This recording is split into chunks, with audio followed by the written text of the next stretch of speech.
આજે હું તમને એકાદશી માતાની વાર્તા સંભળાવવા જઈ રહી છું.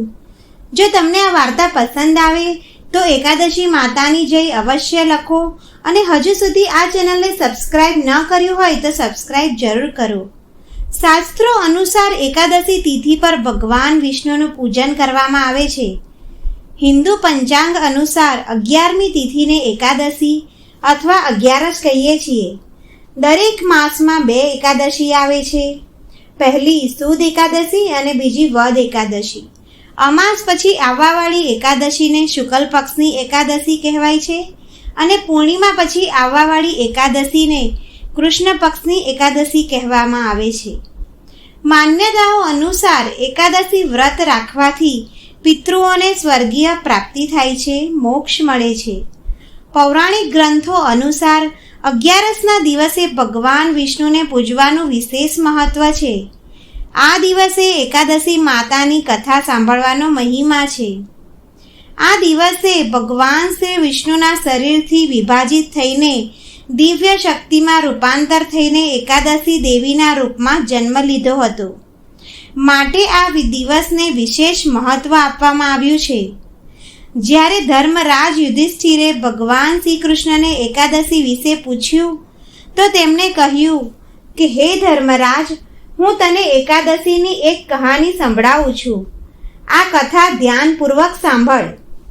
એકાદશીની કથા અનુસાર સતયુગમાં મૂર નામનો એક રાક્ષસ હતો, જેને દેવરાજ ઇન્દ્ર સહિત બધા જ દેવતાઓ પર વિજય પ્રાપ્ત કરી હતી. જ્યારે ભયભીત થયેલા બધા જ દેવતાઓ ભગવાન શિવને મળ્યા ત્યારે ભગવાન શિવે દેવતાઓને શ્રી હરિ વિષ્ણુની પાસે જવાનું કહ્યું. ક્ષીરસાગરમાં બિરાજેલા ભગવાન શિવ વિષ્ણુ ઇન્દ્ર સહિત બધા જ દેવતાઓની પ્રાર્થના માટે જાગી ગયા અને ચંદ્ર રાક્ષસપુરીમાં મૂર રાક્ષસને મારવા માટે તૈયાર થઈ ગયા. તેમના સુદર્શન ચક્રથી અગણિત રાક્ષસોને મારી નાખ્યા. પછી તે બદ્રિકા આશ્રમની સિંહવંતી નામની ગુફામાં સૂઈ ગયા અને જેવું જ મૂર રાક્ષસે ભગવાન શ્રી વિષ્ણુને મારવા માટે વિચાર્યું ત્યારે એક દેવી ભગવાન શ્રી વિષ્ણુના શરીરમાંથી બહાર આવ્યા અને તે દેવીએ આ મૂર રાક્ષસને મારી નાખ્યો. તે દેવીનું નામ એકાદશી હતું. પછી ભગવાન શ્રી વિષ્ણુને બતાવ્યું કે મૂર રાક્ષસનો મેં વધ કરી દીધો છે. ત્યારે ભગવાન શ્રી વિષ્ણુએ પ્રસન્ન થઈને તે દેવીને બધી જ તિથિમાં અગ્રણી રહેવાનું વરદાન આપ્યું. આથી એકાદશી તિથિ સર્વ તિથિમાં શ્રેષ્ઠ પુણ્યફળ આપનારી મંગલકારી છે. આ પ્રકારે ભગવાન શ્રી વિષ્ણુના શરીરમાંથી માતા એકાદશીનો જન્મની કહાની ગ્રંથો પુરાણોમાં લખાયેલી છે. આ એકાદશીના અવસર પર એકાદશી, દ્વાદશી, ત્રયોદશી શુભ માનવામાં આવે છે. એક એકાદશીનો વ્રત રાખવાથી હજારો વ્રત કરવાનું પુણ્યફળ પ્રાપ્ત થાય છે. એકાદશીનું વ્રત 10મી તિથિથી જ આરંભ થઈ જાય છે. બ્રહ્મચર્યનું પાલન કરવું, એકાદશી વ્રતનો સંકલ્પ કરવો.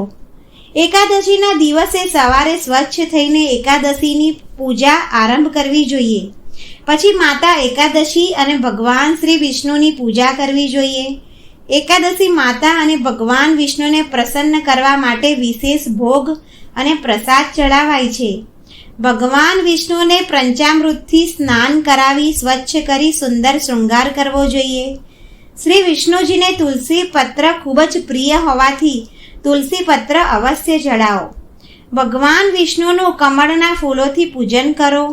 પછી પીળી વસ્તુઓથી પૂજન કરો અને પૂજન કરતી વખતે પીળા પુષ્પ, તુલસી પત્ર, ફળફળાદી અને તલનો ઉપયોગ અવશ્ય કરો.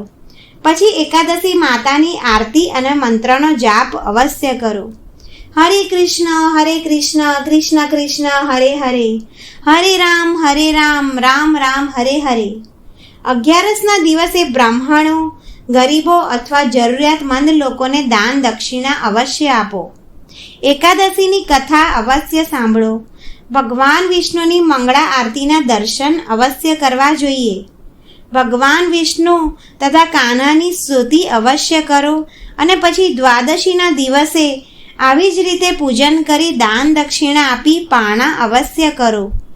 જો મિત્રો તમને આ એકાદશી માતાની વાર્તા પસંદ આવી હોય તો લાઈક કરો, શેર કરો અને ચેનલ પર નવા હોય તો સબસ્ક્રાઈબ જરૂર કરો.